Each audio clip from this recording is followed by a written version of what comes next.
Tarique Rahman, Anwar Ibrahim ফোনালাপ। Gas সংকট মোকাবেলায় মালয়েশিয়ার সহায়তার আশ্বাস।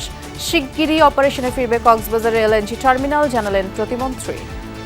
জনাব আনোয়ার ইব্রাহিম তিনি দ্রুততম সময়ের মধ্যে তার টিমের সাথে কথা বলবেন, সংশ্লিষ্ট মন্ত্রণালয়ের সাথে কথা বলে মাননীয় প্রধানমন্ত্রীকে অবহিত করবেন।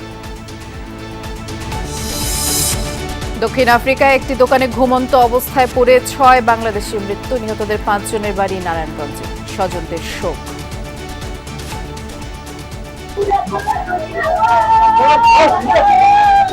আমার ভাই, আমার কলকাতা ভাই, আমার ভাই, আমরা বুঝতে পারছি না।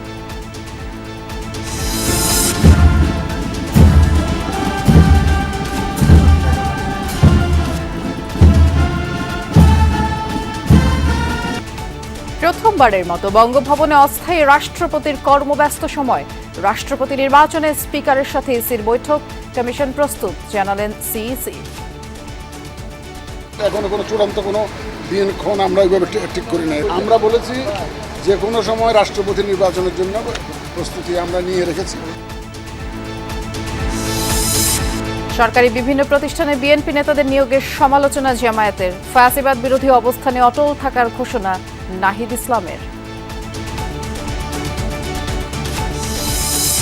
স্বাস্থ্য খাতে বরাদ্দের সিংহভাগই ব্যয় হয় অপরিকল্পিত অবকাঠামো নির্মাণে। 200-র বেশি ভবন অব্যবহৃত পড়ে থাকলেও সেবা বঞ্চিত সাধারণ মানুষ। মুজারের বাচ্চাদের হইতে গেলে অনেক দূরে যেতে হয়, কষ্ট হয়, সময়তে মারাও যায়। যে দায়িত্ব সে যদি মনে করেন এখন ঠিক করে দেয় তাহলে মানুষের উপকার। আশার আলো দেখাচ্ছে দেশে তৈরি ভেন্টিলেটর ও হাই ফ্লো অক্সিজেন মেশিন। স্বাস্থ্যসেবায় আধুনিক প্রযুক্তির বিকাশে গবেষণা ও উদ্ভাবনে সহায়তার আশ্বাস প্রধানমন্ত্রীর। মিরপুরে টিসিবির পণ্য আনতে গিয়ে প্রাণ গেল 2 জনের। কলেজ প্রাচীর ধসে আহত 8, কর্তৃপক্ষের বিরুদ্ধে গাফিলতির অভিযোগ।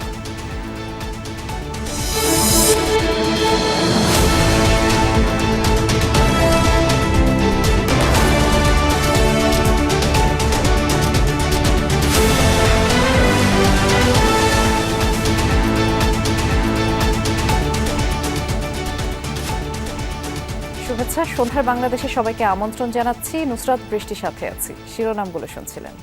রাষ্ট্রপতির দায়িত্ব গ্রহণের পর প্রথমবারের মতো বঙ্গভবনে কর্মব্যস্ত সময় পার করলেন অবসরপ্রাপ্ত মেজর হাফিজ উদ্দিন আহমদ বীর বিক্রম। পুলিশের একটি সুসজ্জিত অশ্বারোহী দলের অভ্যর্থনায় বঙ্গভবনে প্রবেশ করেন অস্থায়ী রাষ্ট্রপতি। পরে রেওয়াজ অনুযায়ী প্রেসিডেন্ট গার্ড রেজিমেন্টের সদস্যরা গার্ড অব অনার প্রদান করে। প্রথম দিনে পরিদর্শন, পরিচিতি, দাপ্তরিক কিছু কাজ সারেন রাষ্ট্রপতি। বিভিন্ন কাজে এর আগে অসংখ্যবার বঙ্গভবনে এলেও এবার যাত্রাটা রাজনীতিবিদ হাফিজউদ্দিন আহমদের জন্য অর্জন আর গৌরবের। সাংবিধানিকভাবে অস্থায়ী রাষ্ট্রপতির দায়িত্ব নেয়ার 4 দিন পর সকাল 11টায় বঙ্গভবনে পৌঁছান তিনি। পুলিশের অশ্বারোহী দলের অভ্যর্থনায় বঙ্গভবনে প্রবেশ করেন তিনি। সেখানে অস্থায়ী রাষ্ট্রপতিকে গার্ড অব অনার দেয় পিজিআরের চৌকস দল।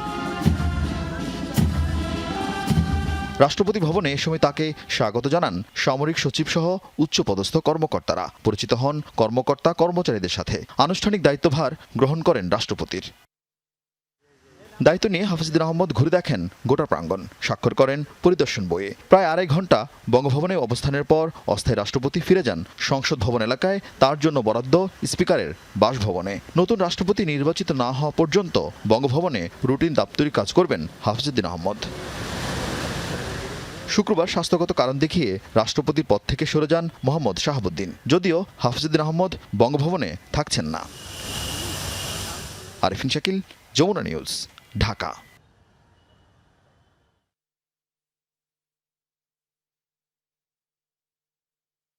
দেশের 23তম রাষ্ট্রপতি নির্বাচনের জন্য প্রস্তুত নির্বাচন কমিশন, তবে এখনো ঠিক হয়নি দিনক্ষণ। মঙ্গলবার সকালে সংসদ ভবনের ভারপ্রাপ্ত স্পিকার কায়সাল কামালের সাথে ঘণ্টাব্যাপী বৈঠক শেষে সিইসি এমনটা জানান। বলেন, ভোটার তালিকা চেয়ে চিঠি দেওয়া হয়েছে সংসদ সচিবালয়ে। দিন ঠিক হলেই গ্যাজেট প্রকাশ করা হবে। গেল শুক্রবার মোহাম্মদ শাহাবুদ্দিনের পদত্যাগের পর অস্থায়ী রাষ্ট্রপতির দায়িত্ব গ্রহণ করেন জাতীয় সংসদের স্পিকার হাফিজ উদ্দিন আহমদ। সাংবিধানিক বাধ্যবাধকতা থাকায় আগামী 90 দিনের মধ্যে রাষ্ট্রের 23তম রাষ্ট্রপতি নির্বাচন করতে হবে সংসদ সদস্যদের। মঙ্গলবার বেলা 11টায় রাষ্ট্রপতি নির্বাচনের বিষয়ে আলোচনা করতে সংসদের ভারপ্রাপ্ত স্পিকার কায়সার কামালের সাথে সাক্ষাৎ করেন প্রধান নির্বাচন কমিশনার এএমএম নাসির উদ্দিন সহ অন্যান্য কমিশনাররা। প্রায় ঘণ্টাব্যাপী আলোচনা শেষে প্রধান নির্বাচন কমিশনার জানান, সরকার যখনই চাইবে রাষ্ট্রপতি নির্বাচন আয়োজনে প্রস্তুত নির্বাচন কমিশন। এখনো কোনো চূড়ান্ত কোনো দিনক্ষণ আমরা ওইভাবে ঠিক করি নাই। আমরা বলেছি যে কোনো সময় রাষ্ট্রপতি নির্বাচনের জন্য প্রস্তুতি আমরা নিয়ে রেখেছি, কারণ আমাদের আবার স্থানীয় সরকার নির্বাচনের একটা প্রস্তুতির ব্যাপার আছে, তো আমাদের ওদিকেও ব্যস্ততা আছে, সুতরাং এটা আমরা করে ফেলবো, এটার জন্য আমরা প্রস্তুত আছি। ইতিমধ্যে ভোটার তালিকা চেয়ে জাতীয় সংসদ সচিবালয়কে চিঠি দেওয়া হয়েছে বলেও জানান সিইসি। ভোটার তালিকা হয়েছে, ভোটার তালিকা নিয়ে বলেছে, আমরা চিঠি দিয়েছি, ওনারা আমাদের কাছে ভোটার তালিকাটা দিবেন, দিলে এটা যত দ্রুত সম্পর্ক ওনারা দিবেন। আমরা আজকে চিঠিটা দিয়েছি ওনাকে। এ সময় সাতক্ষীরা 4 আসনের এমপি গাজী নজরুল ইসলামের বিষয়ে কোনো আলোচনা হয়নি বলেও জানান সিইসি। সংসদ থেকে বিষয়টি ইসিতে পাঠালে ব্যবস্থা নেওয়া হবে বলে জানান তিনি। সাতক্ষীরার বিষয়টি আলোচনার বিষয়বস্তু ছিল না, আমরা শুধুমাত্র প্রেসিডেন্ট নির্বাচন নিয়ে আলোচনা করার জন্য এসেছিলাম। আইন অনুযায়ী যেটা একটা পরামর্শ করা লাগে, ওইটা সাতক্ষীরা নিয়ে কোনো আলোচনা হয়নি।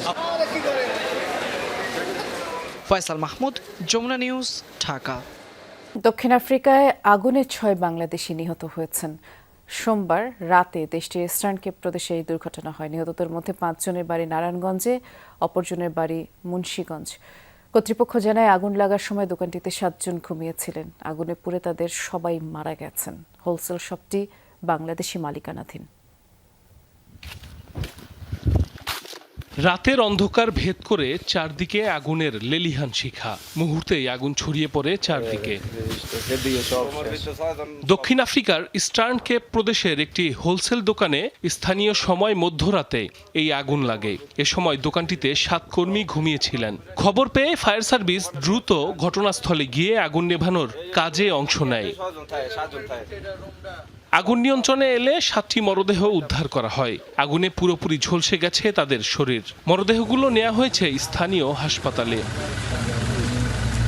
এদিকে নিহত 6 বাংলাদেশের পরিবারে চলছে শোকের মাতম। এদের মধ্যে 5 জনের বাড়ি নারায়ণগঞ্জ এবং 1 জন মুন্সিগঞ্জের বাসিন্দা। পরিবারের উপার্জনক্ষম সদস্যদের মৃত্যুর খবরে শোকে স্তব্ধ স্বজনরা। নিহতদের মধ্যে ফাহিম আপন ও নূর মুহাম্মদের বাড়ি নারায়ণগঞ্জের ক্রোকের চর গ্রামে। ফাহিমের মৃত্যুর খবরে বারবার জ্ঞান হারাচ্ছেন আদরের ছোট বোন। ফাহিমের বাড়ির পাশেই নূর মুহাম্মদের বাড়ি। 8 বছর আগে জীবিকার তাগিদে সাউথ আফ্রিকায় পাড়ি জমিয়েছিলেন তিনি।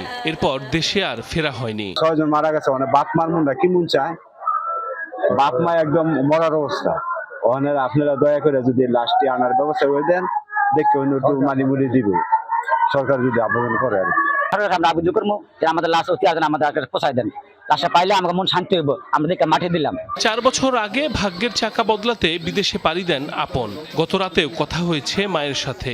এখন সন্তানের মরদেহ দ্রুত দেশে ফিরিয়ে আনতে সরকারের সহায়তা চায় পরিবারের সদস্যরা। আমার বাইরেটা ফোন দিছে, সাউথ আফ্রিকা আগুন লাগছে আমার ভাইয়ের দোকানে, ঠিক আছে, আমার ভাইয়ে ওদিকে আগুন লাগছে, যান 1 জন বাড়িতে আসছে আর 6 জন ভিতরে আসিল। 1 জন বাড়িতে আসছে, 6 জন ভিতরে আসিল। যে বাইরেছে হের অবস্থা খুব গুরুতর, অন্য লোকে টেকনা বাইর করছে। অগ্নিকাণ্ডে নিহত ফয়সাল ও শাহিনের বাড়িও নারায়ণগঞ্জের তৈলখিরার চর ও কানাইনগরে। এছাড়া রাজিকের বাড়ি মুন্সিগঞ্জের মীরকাদিম পৌরসভার কালিন্দিপাড়ায়। সাইফ আহমেদ, যমুনা নিউজ। দেশের বিভিন্ন সরকারি প্রতিষ্ঠানে গুরুত্বপূর্ণ পদে বিএনপির দলীয় নেতাকর্মীদের নিয়োগ দেওয়ার অভিযোগ এনেছে জামায়াত ইসলামী। সকালে এক সংবাদ সম্মেলনে দলটির সেক্রেটারি জেনারেল মিয়া গোলাম পরোয়ার বলেছেন, বিএনপি জুলাই সনদের অঙ্গীকার ভঙ্গ করেছে। এদিকে জগন্নাথ বিশ্ববিদ্যালয়ের এক সভায় এনসিপির আহ্বায়ক নাহিদ ইসলাম ফ্যাসিবাদ বিরোধী অবস্থানে অটল থাকার আহ্বান জানান। বলেন, ভারত কিংবা যুক্তরাষ্ট্রের আধিপত্য মেনে নেওয়া হবে না। দেশের চলমান বিভিন্ন বিষয় নিয়ে মঙ্গলবার সকালে সংবাদ সম্মেলন করে বাংলাদেশ জামায়াত ইসলামী। সংবাদ সম্মেলনে দলের সেক্রেটারি জেনারেল মিয়া গোলাম পরোয়ার অভিযোগ করেন, নির্বাচনের পর ইলেকশন কমিশন, সিটি কর্পোরেশন, ওয়াসা এবং বিভিন্ন উন্নয়ন সংস্থায় রাজনৈতিক বিবেচনায় দলীয় ব্যক্তিদের নিয়োগ দেওয়া হচ্ছে। এ ধরনের নিয়োগ অবিলম্বে বাতিল করে মেধা ও যোগ্যতাকে গুরুত্ব দেওয়ার আহ্বান জানিয়েছে জামায়াত। বৈষম্যহীন মেধার ভিত্তিতে চাকরি বাকরিতে এখন ইন্টারভিউ আর মেধার দরকার নাই। বিএনপির একটা পোর্টফোলিও, ছাত্রদলের একটা পোস্ট হোল্ড করতে পারলেই ওটি কোয়ালিফিকেশন, এটাই এখন বোঝা যাচ্ছে। তাহলে এই ফ্যাসিবাদের বিরুদ্ধে যত বক্তৃতা করেছি, আওয়ামী লীগ সব দলীয়করণ করলো, সব ছাত্রলীগ বসাইলো, শুধু নামটা পাল্টে গেছে, চরিত্র সব এখন ঠিক হয়ে গেছে। এদিকে সকালে জগন্নাথ বিশ্ববিদ্যালয়ে জুলাই গণ অভ্যুত্থান স্ফুলিঙ্গ থেকে চলমান বিপ্লব শীর্ষক আলোচনা সভায় অংশ নেন এনসিপির আহ্বায়ক ও বিরোধী দলীয় চিফ হুইপ নাহিদ ইসলাম। বলেন, বাংলাদেশ স্বাধীন ও সার্বভৌম রাষ্ট্র হিসেবে পররাষ্ট্রনীতি পরিচালনা করবে। ভারত কিংবা যুক্তরাষ্ট্রের আধিপত্য মেনে নেওয়া হবে না। জুলাই গণ অভ্যুত্থান ছিল যাতে আমরা একটা স্বাধীন সার্বভৌম পররাষ্ট্রনীতি তৈরি করতে পারি, আমাদের সীমান্তে যাতে কোনো হত্যাকাণ্ড না হয়, আমাদের সীমান্তে কোনো যেন অবৈধ পুশিং না হয়, আমরা যাতে আমাদের নদীর পানির ন্যায্য হিস্সা আমরা আদায় করতে পারি। ফলে আমরা কারো আধিপত্য মেনে নিব না, আমরা ভারতের আধিপত্য মেনে নিব না, আমেরিকার আধিপত্য মেনে নিব না। বাংলাদেশ স্বাধীন সার্বভৌমভাবে তার পররাষ্ট্রনীতি তৈরি করবে। এটা ছিল জুলাই গণ অভ্যুত্থানের অনুপ্রেরণা। গণভোটের রায় ও জুলাই সনদ বাস্তবায়ন না হওয়ার ক্ষোভও প্রকাশ করেন নাহিদ ইসলাম। ফ্যাসিবাদ বিরোধী অবস্থানে অটল থাকার আহ্বানও জানান নাহিদ ইসলাম। এবারে নির্বাচনে জনগণ 2টা ভোট দিয়েছে। একটার ফসল হিসেবে সরকার গঠিত হয়েছে, কিন্তু আরেকটার ফসল ছিল গণভোট। সেই গণভোটের গণরায় এখনো বাস্তবায়ন হয়নি।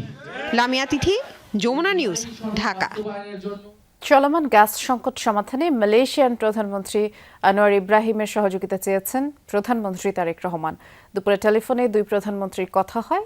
দেশটি তাদের অভিজ্ঞতা ও রিসোর্স দিয়ে কিভাবে সহযোগিতা করা যায় সে বিষয়ে আশ্বাস দিয়েছেন মালয়েশিয়ান প্রধানমন্ত্রী আনোয়ার ইব্রাহিম। বিকেলে এক ব্রিফিংয়ে জ্বালানি প্রতিমন্ত্রী জানিয়েছেন, ক্ষতিগ্রস্ত এলএনজি টার্মিনালটি মেরামতে বিদেশি বিশেষজ্ঞরা কাজ করছে। আগামী সপ্তাহ থেকেই গ্যাসের সরবরাহ শুরু হবে। সিএনজি স্টেশনের সামনে যানবাহনের দীর্ঘ লাইন, বাসাবাড়িতে জ্বলছে না চুলা, বন্ধ কলকারখানার চাকা। চাহিদা মতো গ্যাসের সরবরাহ না থাকায় চরম ভোগান্তিতে মানুষ। ব্যাহত হচ্ছে উৎপাদন, হুমকির মুখে শিল্প খাত। উদ্ভূত সংকট মোকাবেলায় মালয়েশিয়ার প্রধানমন্ত্রীর সহযোগিতা চাইলেন প্রধানমন্ত্রী তারেক রহমান। দুই প্রধানমন্ত্রীর মধ্যে ফোন আলাপের কথা জানিয়ে জ্বালানি প্রতিমন্ত্রী বললেন, বন্ধুত্বের হাত বাড়িয়ে দিয়েছেন মালয়েশিয়ান প্রধানমন্ত্রী, আশ্বস্ত করেছেন সহযোগিতার। আজকে বাংলাদেশ সময় দুপুর 2টায় মাননীয় প্রধানমন্ত্রী তারেক রহমান মালয়েশিয়ান প্রধানমন্ত্রী জনাব আনোয়ার ইব্রাহিমের সাথে ফোনে কথা বলেছেন। বাংলাদেশের এই উদ্ভূত জ্বালানি সংকট মোকাবেলায় তার এবং তার দেশের সহযোগিতা কামনা করেছেন। জনাব আনোয়ার ইব্রাহিম মাননীয় প্রধানমন্ত্রীকে আশ্বস্ত করেছেন তার তরফ থেকে এবং তার দেশের তরফ থেকে এই সংকট নিরসনে যা কিছু করার সুযোগ রয়েছেন তিনি দ্রুততম সময়ের মধ্যে তার টিমের সাথে কথা বলবে, সংশ্লিষ্ট মন্ত্রণালয়ের সাথে কথা বলে মাননীয় প্রধানমন্ত্রীকে অবহিত করবেন। বর্তমান সংকট মোকাবেলার পাশাপাশি ভবিষ্যৎ জ্বালানি নিরাপত্তার অংশ হিসেবে মালয়েশিয়া থেকে আইএসও ট্যাঙ্কের মাধ্যমে এলএনজি এবং পরিশোধিত জ্বালানি আমদানির পরিকল্পনা সরকারের।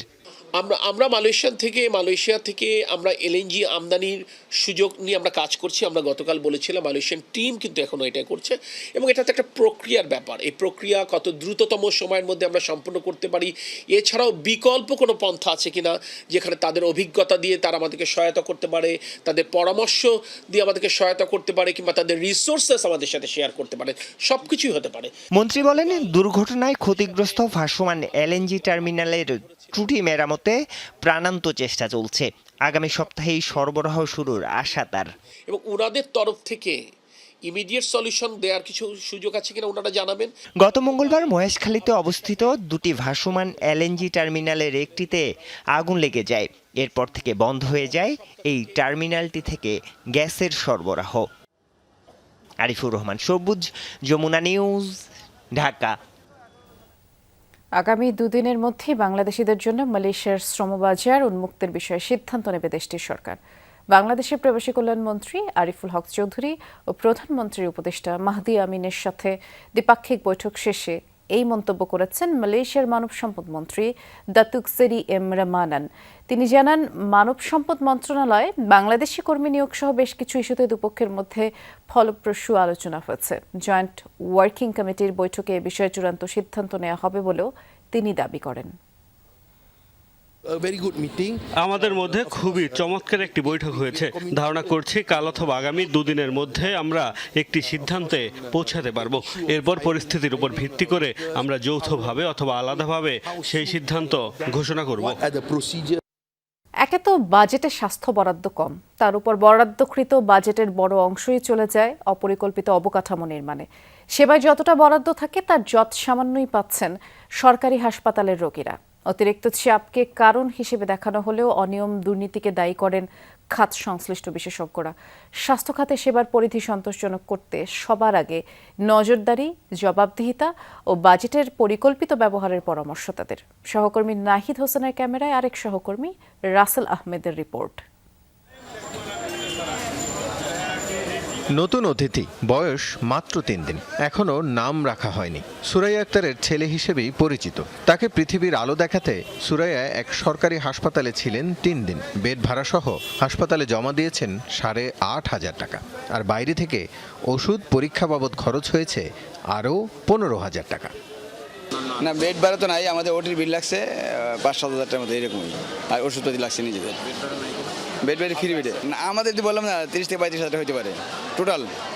রোগীর জন্য সব ঔষধ ফ্রিতে দেওয়ার বাজেট নেই রাষ্ট্রের, আবার রোগীর অনুপাতে চিকিৎসকও নেই। পাশ করা চিকিৎসক থাকলেও নতুন পদ সৃষ্টি হয়নি অর্থের অভাবে। প্রশ্ন হচ্ছে, স্বাস্থ্য বাজেটের উপযুক্ত ব্যবহার হচ্ছে কি? আমরা হসপিটাল তৈরি করছি, হসপিটাল এক্সপানশন হচ্ছে, নতুন মেডিকেল কলেজ হচ্ছে, কিন্তু দেখা যাচ্ছে যে এটা চালানোর জন্য যে হিউম্যান রিসোর্স লাগবে সেটা যেহেতু সাথে সাথে হয় না, 2-5 বছরে হয় না, তাহলে জনগণ দেখা যাচ্ছে যে এখান থেকে বেনিফিট কিন্তু পাচ্ছে না। সেবা খাতের বাইরে স্বাস্থ্যের মোট বাজেটের বড় অংশই অবকাঠামো উন্নয়নে ব্যয় হয়। প্রতিবারই সেবা বৃদ্ধির চেয়ে নতুন নতুন ভবন নির্মাণে আগ্রহী হন কর্তা ব্যক্তিরা, অথচ জনবল না থাকায় সেসব যুক্ত হয় কেবলই অপচয়ের খাতায়।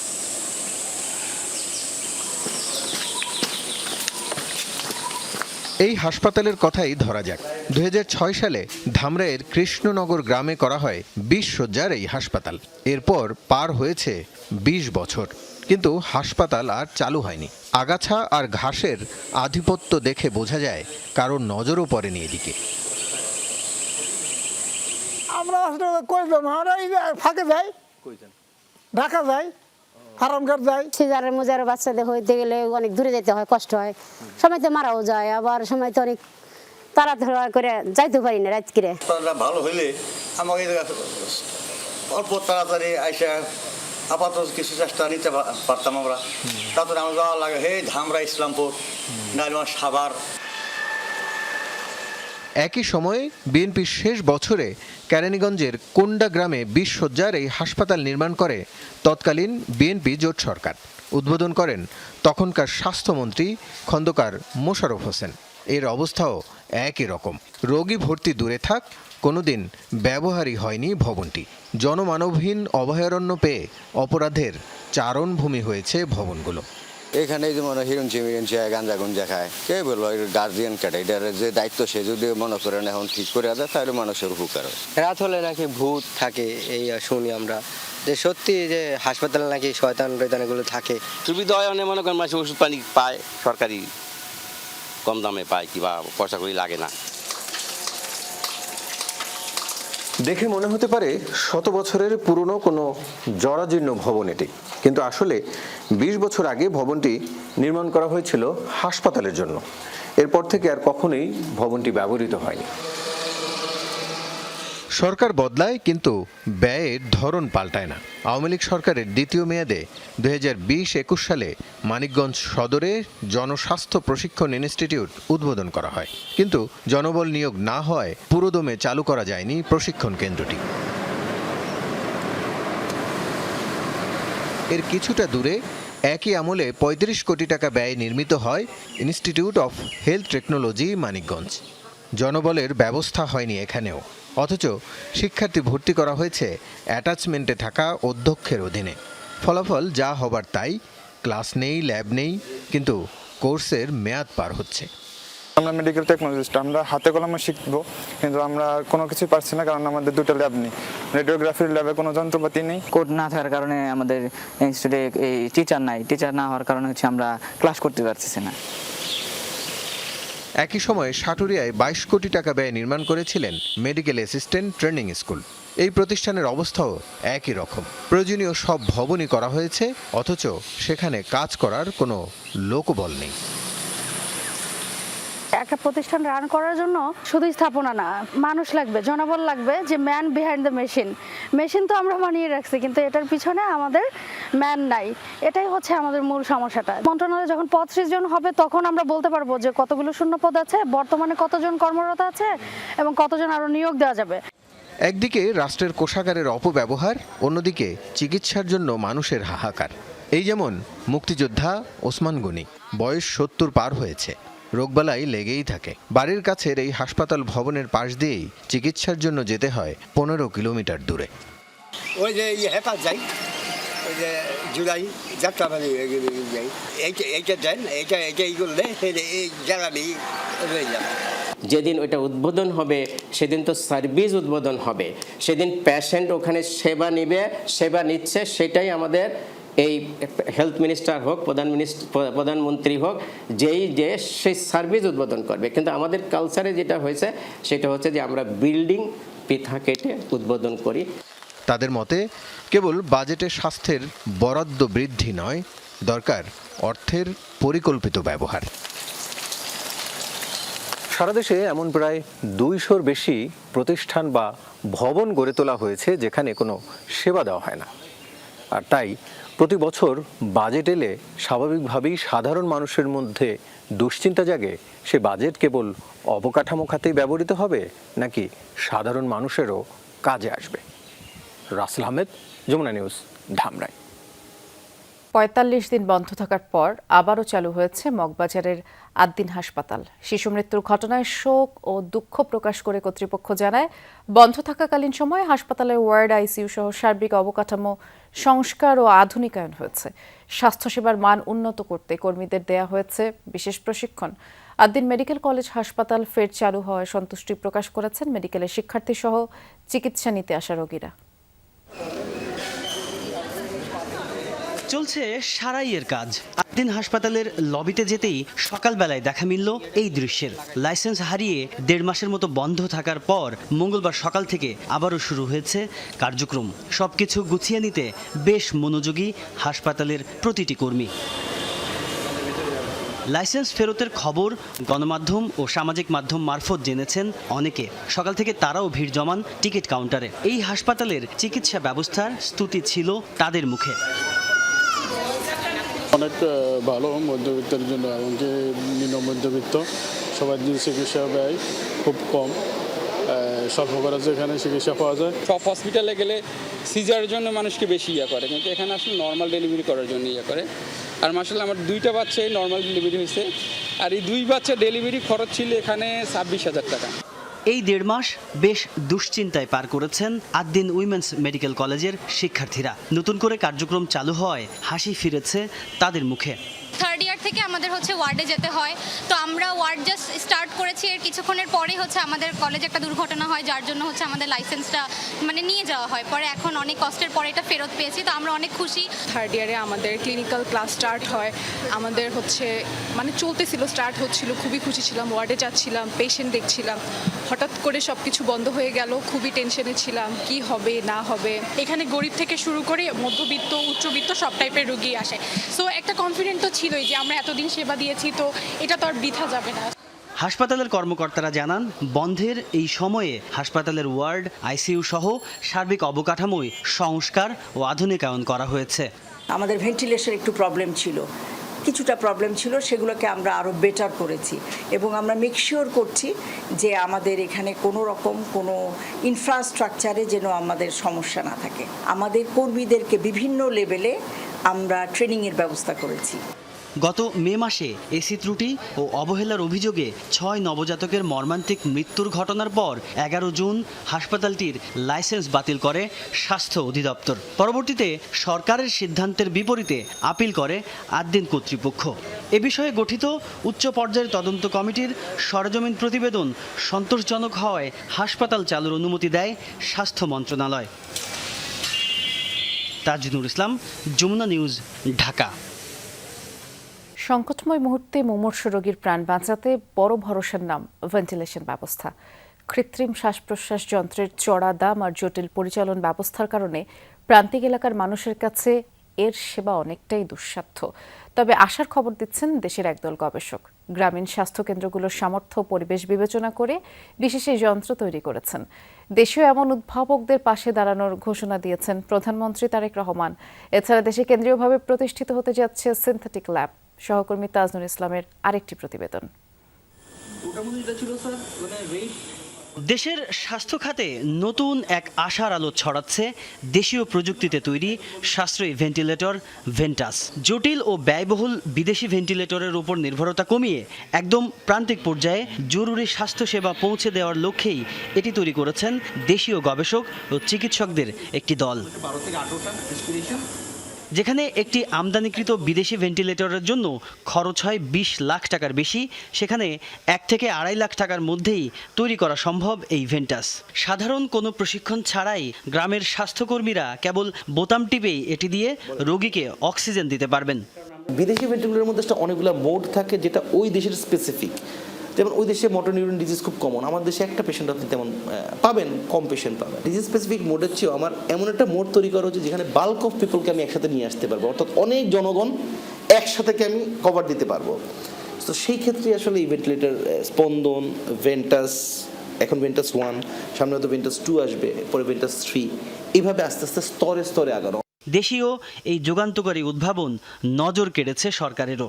মঙ্গলবার সকালে স্বাস্থ্য মন্ত্রণালয় সংক্রান্ত সভায় প্রধানমন্ত্রী তারেক রহমান দেশীয় প্রযুক্তিতে তৈরি ভেন্টিলেটর ও হাই ফ্লো অক্সিজেন মেশিন প্রস্তুতকারকদের প্রশংসা করে সহযোগিতার আশ্বাস দেন।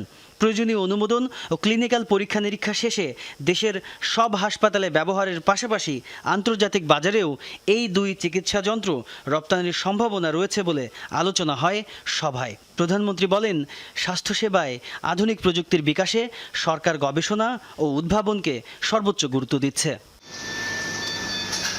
সরকার ও প্রধানমন্ত্রীর এই সহযোগিতার আশ্বাস দ্রুত বাস্তবায়িত হলে দেশের প্রতিটি থানা ও ইউনিয়ন স্বাস্থ্যকেন্দ্রে ভেন্টিলেশন সেবা পৌঁছে দেওয়া সম্ভব হবে বলে আশা সংশ্লিষ্টদের। একই দিন সচিবালয়ে মন্ত্রিপরিষদ বিভাগে প্রধানমন্ত্রী তারেক রহমানের সভাপতিত্বে সিনথেটিক ল্যাব প্রতিষ্ঠা বিষয়ক সভা অনুষ্ঠিত হয়। সভায় কেন্দ্রীয়ভাবে এই ল্যাব প্রতিষ্ঠার কথা জানানো হয়। মেডিসিনের উপরে ডেভেলপমেন্টের জন্য একটা সিনথেটিক ল্যাবের দরকার, এবং এটা করলে আমাদের প্রোডাকশন কস্ট কমবে এবং রিসার্চ বেড়ে যাবে, এবং chemistry, biochemistry, molecular chemistry, physics and pharmacy, they need this kind of lab for their research, and it's very important. Bangladesh ফার্মাতে অনেক উন্নত, কিন্তু ওই হিসাবে ফার্মার যে র মেটেরিয়াল সেই জিনিসটা বাংলাদেশে সেভাবে করা হয় না। তো এই জন্যে করার ব্যাপারে আমরা মাননীয় প্রধানমন্ত্রীকে ইনফর্ম করলাম, এবং আমরা আশাবাদী ইনশাল্লাহ উনি আশ্বস্ত করেছেন যে এই ল্যাবটা উনি আমাদেরকে সহযোগিতা করবেন বা করে দেবেন। সিনথেটিক ল্যাবের মাধ্যমে ঔষধের কাঁচামাল তৈরি ও গবেষণা হবে বলেও জানানো হয়। এর ফলে ওষুধের দাম কমে আসবে। তাজনুর ইসলাম, যমুনা নিউজ, ঢাকা।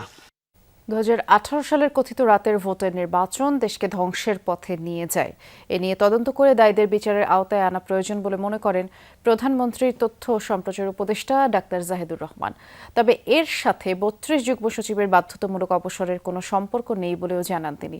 সকালে সচিবালয়ে নিয়মিত ব্রিফিংয়ে উপদেষ্টা কথা বলেছেন। সদ্য সাবেক রাষ্ট্রপতি মোহাম্মদ শাহাবুদ্দিনের বিরুদ্ধে মামলা এবং বিচারের বিষয়টি আদালতের এখতিয়ার বলেও মন্তব্য করেন তথ্য উপদেষ্টা। বিএনপি ক্ষমতায় আসার পর গত 5 মাসে 3 দফায় পুলিশের বিভিন্ন পর্যায়ের অর্ধশতাধিক কর্মকর্তাকে বাধ্যতামূলক অবসরে পাঠায় সরকার, যারা ক্ষমতাচ্যুত আওয়ামী লীগ সরকারের বিভিন্ন গুরুত্বপূর্ণ দায়িত্বে ছিলেন। এরই ধারাবাহিকতায় সোমবার রাতে একযোগে ৩২ যুগ্ম সচিবকে বাধ্যতামূলক অবসরে পাঠায় সরকার, যারা প্রত্যেকে ২০১৮ সালের জাতীয় নির্বাচনে বিভিন্ন জেলার ডিসি এবং রিটার্নিং কর্মকর্তার দায়িত্বে ছিলেন। একসাথে প্রশাসনের ৩২ কর্মকর্তাকে অবসরে পাঠানোর ঘটনা এবারই প্রথম। অনেকেই এটির কারণ হিসাবে ২০১৮ সালে কথিত রাতের ভোটের বিষয়টি উল্লেখ করেছেন।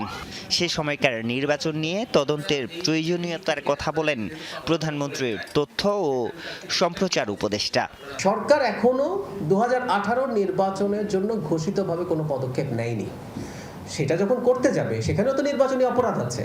সেই অপরাধের জন্য যারা যারা যে পর্যায়ে জড়িত আছে তাদের বিরুদ্ধে ব্যবস্থা নেওয়া যাবে, এমনকি ফৌজদারি ব্যবস্থাও নেওয়া যেতে পারে, সেটা অবশ্যই। এবং আমি ২০১৮ নির্বাচন নিয়ে বাংলাদেশ যদি ২০১৮ নির্বাচনের ঘটনার বিচার না করে, এটা আসলে খুব খারাপ কথা হয়ে যাবে। এত বড় ক্রাইম বাংলাদেশের ইতিহাসে হয়েছে বলে আমি মনে করি না। সংবাদ সম্মেলনে উঠে আসে সদ্য সাবেক রাষ্ট্রপতি মোহাম্মদ শাহাবুদ্দিনের বিরুদ্ধে মামলা প্রসঙ্গ। প্রধানমন্ত্রীর তথ্য উপদেষ্টা মনে করেন, সংবিধান অনুযায়ী রাষ্ট্রপতি হবার আগে ও পরের অপরাধের বিচারের সুযোগ রয়েছে। মানে প্রধানমন্ত্রী বা যে কোনো মন্ত্রীর বিরুদ্ধে কিন্তু আপনি মামলা করতে পারেন তিনি দায়িত্বে থাকা অবস্থায়, কিন্তু রাষ্ট্রপতি যতদিন দায়িত্বে আছেন তার বিরুদ্ধে আপনি কোনো লিগ্যাল প্রসিডিওর শুরু করতে পারবেন না। কিন্তু যখন তিনি রাষ্ট্রপতি নেই তখন এটা করা যাবে। ডাক্তার জাহেদ বলেন, জুলাই আন্দোলনে হাসিনাকে বিপদে ফেলতে স্নাইপার দিয়ে গুলি করা হচ্ছে, এটি আওয়ামী লীগের নেরেটিভ। 7.62 mm বোরের গুলির ব্যবহার নিয়ে তদন্তেরও প্রয়োজন নেই বলে মত প্রধানমন্ত্রীর তথ্য উপদেষ্টার।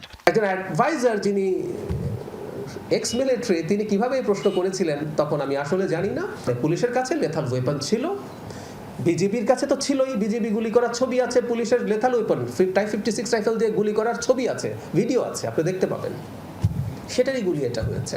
সুতরাং মানে ওই যে তদন্ত বলতে সকল যে তদন্ত ইন্ডিকেট করা হয় সেই তদন্তের কিছু নাই। তথ্য উপদেষ্টা জানান, ব্রিক্স সম্মেলনে যোগ দিতে প্রধানমন্ত্রী ভারতে যাবেন কিনা সেই সিদ্ধান্ত এখনো হয়নি। ব্রিক্স সম্মেলনে তিনি যাবেন কিনা এই সিদ্ধান্ত এখনো হয়নি। এটা আরিফুর রহমান সবুজ, যমুনা নিউজ, ঢাকা।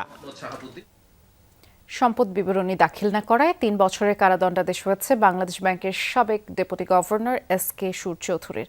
সকালে দুদকের করা মামলায় ঢাকার বিশেষ জজ আদালত ২-এর বিচারক আয়েশা নাসরিন এই রায় দেন। দুদকের আইনজীবী রায়ে সন্তোষ প্রকাশ করলেও আসামি পক্ষের আইনজীবীরা উচ্চ আদালতে আপিল করবেন বলে জানিয়েছেন।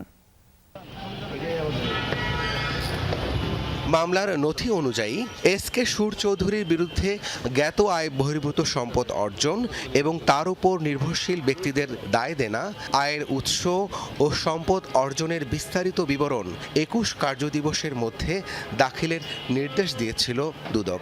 নির্ধারিত সময়ের মধ্যে তিনি সেই বিবরণী দাখিল করেননি। এরপর ১৫ জুলাই রাষ্ট্র ও আসামি পক্ষের যুক্তিতর্ক উপস্থাপন শেষে আদালত রায়ের জন্য দিন ধার্য করেছিলেন। মঙ্গলবার সকালে দুদকের মামলায় সম্পদ বিবরণী দাখিল না করায় ৩ বছরের কারাদণ্ডাদেশ হয়েছে এস.কে সুর চৌধুরীর। ঢাকার বিশেষ জজ আদালত ২-এর বিচারক আয়েশা নাসরিন এই রায় দেন। দুর্নীতি দমন কমিশনে সম্পদ বিবরণী তথ্য না দেওয়ার কারণে ওনার বিরুদ্ধে মামলার রায়ে প্রমাণিত হয়েছে যে ওনাকে বিজ্ঞ আদালত ৩ বছরের সাজা দিয়েছেন। সুচতুর কৌশলভাবে একটা সুকৌশলে যে ওনার অবৈধ সম্পদটা যেন বের না হয়, কেউ জানতে না পারে, সেইটাকে অবৈধ সম্পদকে আড়াল করার জন্যই উনি এই ধরনের কৌশল অবলম্বন করেছেন। যে মামলাটার বিচার শেষে বিজ্ঞ বিশেষ জজ আদালত ২ আজকে রায় ঘোষণা করেছেন। এস.কে সুর চৌধুরী ২০১৮ সালের জানুয়ারিতে বাংলাদেশ ব্যাংকের ডেপুটি গভর্নরের পদ থেকে অবসরে যান। আলোচিত পি.কে হালদারের আর্থিক কেলেঙ্কারিতে নাম আসায় ২০২২ সালে এস.কে সুরের বিরুদ্ধে অনুসন্ধান শুরু করে দুদক। ২০২৫ সালের ১৪ জানুয়ারি রাজধানীর সেগুন বাগিচা এলাকা থেকে তাকে গ্রেফতার করে দুদক। এরপর থেকে তিনি কারাগারে আছেন। রাব্বি সিদ্দিকী, যমুনা নিউজ, ঢাকা। মাদ্রাসার শিক্ষক শিক্ষার্থীদের সাথে দুর্ব্যবহার ও এক অভিভাবককে মারপিটের অভিযোগ উঠেছে যশোর ৪ আসনের জামায়াতের সংসদ সদস্যের মেয়ের বিরুদ্ধে। এর জেরে এমপির বাসভবনে হামলা এবং ভাঙচুরের অভিযোগ উঠেছে। জামায়াত এমপি অধ্যাপক গোলাম রসুলের যশোর শহরের বাসভবনের সামনে ওই মাদ্রাসাটি অবস্থিত। স্থানীয়দের অভিযোগ, সোমবার সন্ধ্যায় মাদ্রাসার কয়েকজন শিক্ষার্থীকে সংসদ সদস্যের মেয়ে মেহজাবিন অনন্যা ধমক দেন। এই ঘটনাকে কেন্দ্র করে আজ সকালে মাদ্রাসায় তালা দিতে যান তিনি। বাধা দিলে হাতে থাকা তালা দিয়ে এক অভিভাবকের মাথায় আঘাত করেন। এ সময় অন্যান্য অভিভাবক সহ বিক্ষুব্ধরা এমপির বাসভবনের সামনে অবস্থান নেন। খবর পেয়ে পুলিশ গিয়ে পরিস্থিতি নিয়ন্ত্রণে আনে। বিক্ষুব্ধরা যশোর নড়াইল সড়কে অবরোধ করেন। তবে এ বিষয়ে চেষ্টা করেও সংসদ সদস্য বা তার পরিবারের কারো কোনো বক্তব্য পাওয়া যায়নি। হুজুরকে মেরেছে, সাইকেল চলে ফেলাইতেছে, দেওয়ার পরে এবার একটা কাঠ তুলে সব হুজুরকে মারবে। এবার হুজুর ঠেকাইছে, এবার বলেছে কি আমাকে মেরেছে। আমি পাশে দাঁড়ানো ছিলাম, আমারে দেখেই উনি তালা দিয়ে আমার মাথায় বাড়ি মারে। বাবার ক্ষমতার অপব্যবহার করে উনি যা তা বলতে পারে। উনি হুজুরদের গায়ে হাত তুলবে, গালিগালাজ করবে, উনি গার্জিয়ানদের গায়ে হাত তুলবে, বাচ্চাদেরকে ভয় দেখাবে, মারবে। যখন আমরা কিছু বলতে যাই ওনার নাকি মানসিক সমস্যা, উনি নাকি পাগল। কিন্তু আসলে এগুলার কিচ্ছু না। মাদ্রাসা ছাত্রছাত্রীদের সাথে এমপি মহোদয়ের মেয়ের একটা ঝামেলার কারণে এখানে উদ্ভূত পরিস্থিতি তৈরি হয়েছে। আমরা এসেছি, আমরা উভয় পক্ষের সাথে কথা বলেছি এবং অতি দ্রুতই এটা সমস্যার সমাধান হয়ে যাবে এবং পরিস্থিতি আমাদের নিয়ন্ত্রণে আছে। রাজশাহী বিশ্ববিদ্যালয়ের নারী শিক্ষার্থীকে প্রেম নিবেদনের জেরে লাইব্রেরিতে হামলা ও মারপিটের ঘটনা তদন্তে 5 সদস্যের কমিটি করা হয়েছে।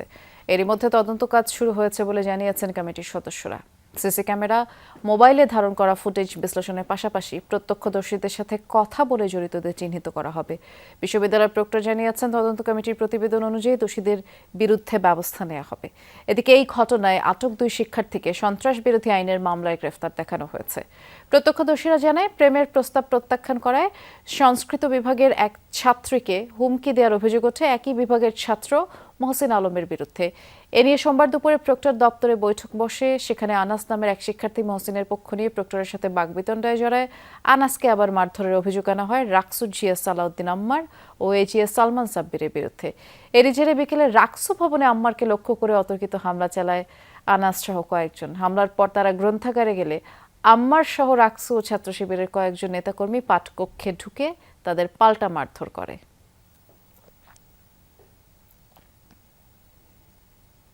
মিরপুরে টিসিবির পণ্য নিতে গিয়ে দেয়াল চাপায় 2 জনের প্রাণ গেল। আহত হয়েছেন অন্তত 8 জন। এদের মধ্যে আশঙ্কাজনক একজনকে ঢাকা মেডিকেলে আর একজনকে পঙ্গু হাসপাতালের আইসিইউতে রাখা হয়েছে। স্বজনদের অভিযোগ, ধসে পড়া মিরপুর কলেজের দেয়ালটি 6 মাস ধরেই নড়বড়ে অবস্থায় ছিল, কিন্তু গা করেনি কলেজ কর্তৃপক্ষ। যেন এক বিধ্বস্ত জনপদ। এই ধ্বংসস্তূপে চাপা পড়ে মারা গেছে 2টি প্রাণ।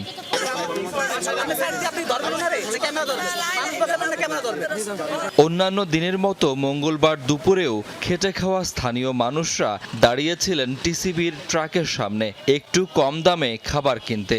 ঠিক সেই সময় মিরপুর কলেজের দেয়ালটি হঠাৎই ধসে পড়ে। ইটের স্তূপের নিচে বয়স্ক আর দুর্বল মানুষগুলো নড়ারও সুযোগ পাননি। স্থানীয় লোকজন ও ফায়ার সার্ভিস 10 হতভাগ্যকে উদ্ধার করে হাসপাতালে পাঠানোর পর 2 জনকে মৃত ঘোষণা করেন চিকিৎসক। মানে একদম ফাটল ধরে বাঁকা হয়ে আছে, কিন্তু স্কুল কমিটি এরা গুরুত্ব দেয় নাই। কলেজ কর্তৃপক্ষের এই খেয়ালিপনার কারণে আজকে এই একজন মানুষের মৃত্যু হয়েছে। ওই দোকানে আমরা পানি কিনতেছি, এর ভিতরে দেখি সব ভেঙে পড়ছে। নিহত নাসিমার স্বজনদের আহাজারিতে ভারী হাসপাতাল। মাত্রই 40-এ এমন মর্মান্তিক বিদায়ে শোকাহত পরিবারের সদস্যরা। কর্তৃপক্ষের অবহেলায় এমন মৃত্যু মানতে পারছেন না তারা। বিচার ক্ষতিপূরণ আপনারা দিবেন, ছেলে মেয়ে আছে, সরকার জিনিস পড়ছে, ক্ষতিপূরণ না দিলে কিভাবে চলবো? গরিব মানুষ দিকে তো চাইল আনতে গেছে, বুঝেন না, নাহলে কি লাইন ধরে কেউ চাল আনতে যায়? তারা এখানে খেয়াল করে না। অবশ্যই এটা আইনের দৃষ্টান্ত শাস্তি দরকার। রাজধানীর পঙ্গু হাসপাতালে কাতরাচ্ছে আহতদের অনেকে। আশঙ্কাজনক একজনকে পাঠানো হয়েছে ঢাকা মেডিকেলে, একজন আইসিইউতে, 3 জনের করা হয়েছে অপারেশন। আরেকজনের অবস্থা একটু গুরুতর, যার বাকি যে আছে 7 জনের মধ্যে একজনের অবস্থা গুরুতর, তাকে আমরা আইসিইউতে পাঠিয়েছি, আমাদের এখানেই আছে। সেখানে আমরা আইসিইউতে চিকিৎসা দিচ্ছি। মিরপুর কলেজের যে দেয়ালটি ভেঙে এমন হতাহতের ঘটনা সেটি 6 মাস আগে থেকেই হেলেছিল এমনটা বলছেন স্থানীয়রা। এই ঘটনাকে তাই দুর্ঘটনা বলতে নারাজ তারা। কলেজ অধ্যক্ষ গণমাধ্যমের সামনে না এলেও একজন শিক্ষক জানান এমনটা হবে তারা বুঝতে পারেননি। পূর্ণ অর্থাৎ খুব দ্রুতই ভেঙে পড়বে, ধসে পড়বে, এরকম কোনো বিষয়ে কখনো মনে হয় না আর কি। কিন্তু এটা পরিকল্পনায় ছিল যে এই কাজগুলি করবো আমরা, করে ফেলবো। ঘটনা তদন্ত করে আইনানুগ ব্যবস্থা নেওয়ার কথা জানিয়েছে পুলিশ। সাথে আমরা কথা বলেছি যাতে বাকি ওয়ালটুকু অপসারণ করে। যারা ছিল আহত হয়েছে সবাই টিসিবির পণ্যের জন্য লাইন দিয়ে দাঁড়াইছিল।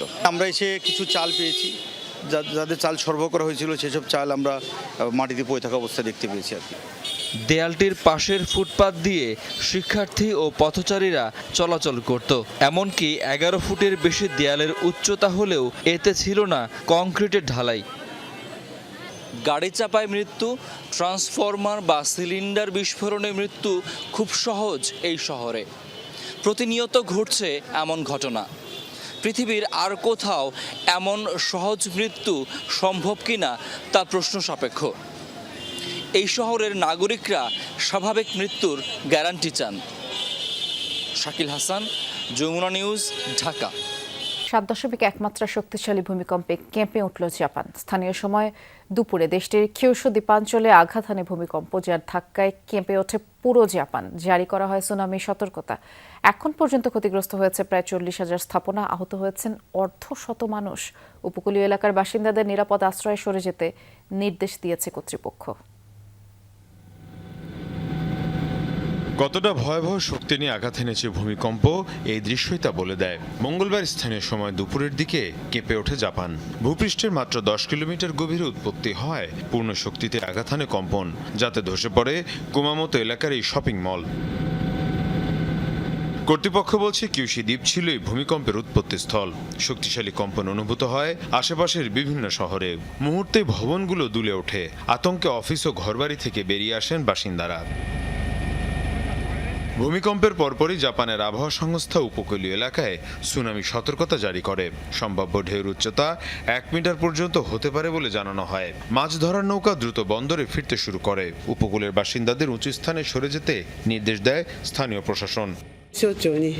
যেসব এলাকায় বেশি ক্ষয়ক্ষতি হয়েছে সেসব এলাকায় আমরা জরুরি টিম পাঠিয়েছি। যেসব সহায়তা প্রয়োজন সেগুলো পাঠানোর ব্যবস্থা করা হয়েছে। রেল যোগাযোগের কিছু অংশ সাময়িকভাবে বন্ধ রাখা হয়। কয়েকটি মহাসড়কেও যান চলাচল সীমিত করা হয়। বিদ্যুৎ, গ্যাস ও গুরুত্বপূর্ণ স্থাপনাগুলোর পরীক্ষা নিরীক্ষা শুরু করে সংশ্লিষ্ট কর্তৃপক্ষ।